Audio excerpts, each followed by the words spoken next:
गोपबंधु दास को समाज सेवक और ओडिशा के आदिवासी वर्गों के प्रति अपनी गहरी प्रेम भावना के लिए जाना जाता है। उन्होंने एक आदर्श समाज के विकास के लिए लगातार प्रयास किया। गोपबंधु दास का जन्म 9 अक्टूबर 1877 को कुचिपाड़ा नामक गांव में ओडिशा में हुआ था। उनके पिता धनंजय दास एक कृषक थे। उन्होंने एक नामी विद्वान थे। गोपबंधु दास की शिक्षा कानपुर और कलकत्ता में हुई थी। वो कानपुर यूनिवर्सिटी से LLB की डिग्री हासिल किए थे। गोपबंधु दास को अपनी जवानी में स्वतंत्रता संग्राम में जुड़ने का जज्बा हुआ था। वे दिल्ली के नेशनल कॉलेज में शिक्षा प्राप्त करने गए। वहां उन्हें राष्ट्रीय स्वतंत्रता संग्राम से जुड़े बहुत से लोगों से मिलने का अवसर मिला। गोपबंधु दास ने अपने जीवन के दौरान कई पुस्तकें लिखी, जो विभिन्न विषयों पर थीं।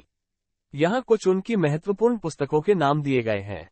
आत्मजीवनी, भारतीय संस्कृति और जाति, गोरखनाथ, धर्म और संस्कृति, राष्ट्रीय स्वतंत्रता संग्राम, समाज और संस्कृति। इन पुस्तकों में गोपबंधु दास ने समाज, संस्कृति, धर्म, राजनीति और स्वतंत्रता संग्राम जैसे विषयों पर अपने विचार व्यक्त किए हैं। उनकी पुस्तकें उनके जीवन और उनके कार्यकाल के बारे में भी जानकारी प्रदान करती हैं। गोपबंधु दास ने राजनीतिक जीवन में भी अपना योगदान दिया था।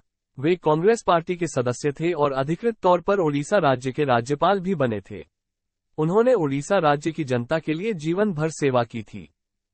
गोपबंधु दास की मृत्यु 29 जून 1928 को हुई थी। उन्होंने अपने जीवन में समाज के लिए एक अदम्य योगदान दिया था। उनकी मृत्यु समाज के लोगों में गहरा दुख उत्पन्न कर गई थी। गोपबंधु दास के निधन के बाद भारतीय स्वतंत्रता संग्राम की लड़ाई में ओडिशा राज्य के लोगों का मनोबल कमजोर पड़ गया था।